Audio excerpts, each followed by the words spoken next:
یہ کینیا میں وہ جگہ ہے جہاں پر ارشد شریف کو گولیاں مار کر ہلاک کیا گیا۔ وائس آف امریکہ کی خصوصی ٹرانسمیشن میں خوش آمدید۔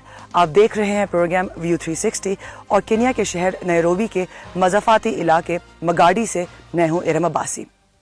آج کی اسپیشل ٹرانسمیشن میں شامل ہیں ارشد شریف کے مقدمے کی تحقیقات کرنے والے آزاد ادارے کی کمشنر ٹورورو سے خصوصی انٹرویو۔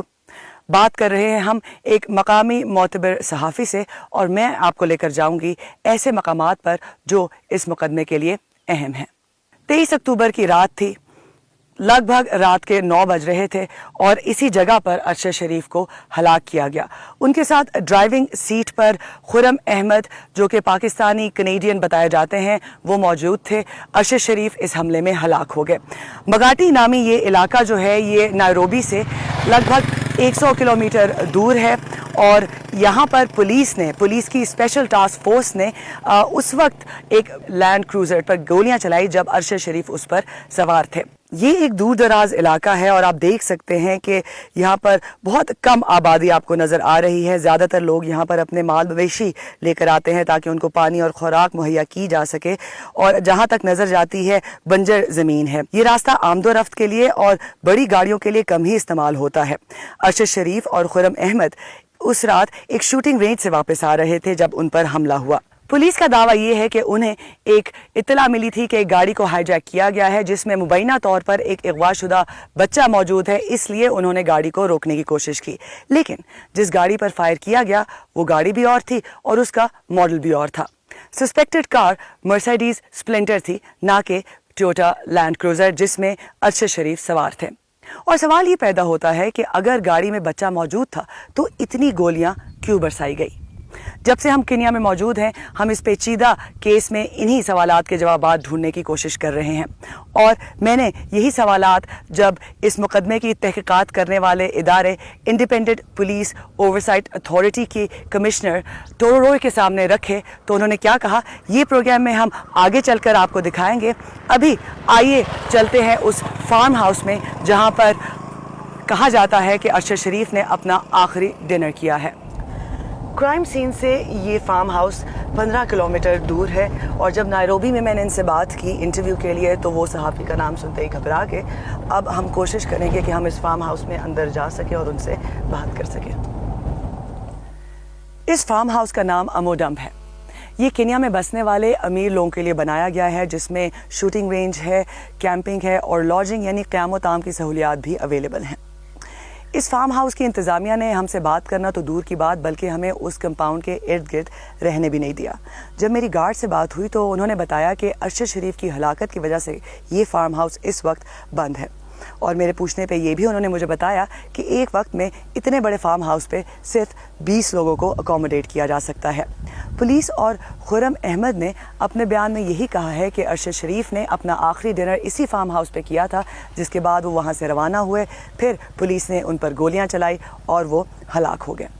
اس کے بعد میں آپ کو اسی علاقے مگاڈی پولیس اسٹیشن لے کے جاؤں گی جہاں پر پہلی اس مقدمے کی FIR درج کی گئی تھی، لیکن پہلے آئیے یہ دیکھتے ہیں کہ جب میں نے انڈیپینڈنٹ پولیس اوورسائٹ اتھارٹی کی کمشنر سے یہ پوچھا کہ یہ کتنی معمول کی بات ہے کہ اسپیشل ٹاسک فورس جو ہے وہ روڈ پر پتھروں سے رکاوٹ لگائے اور اغوا کار اور مبینہ چوروں کو ڈھونڈے، تو انہوں نے کیا کہا، آئیے دیکھتے ہیں۔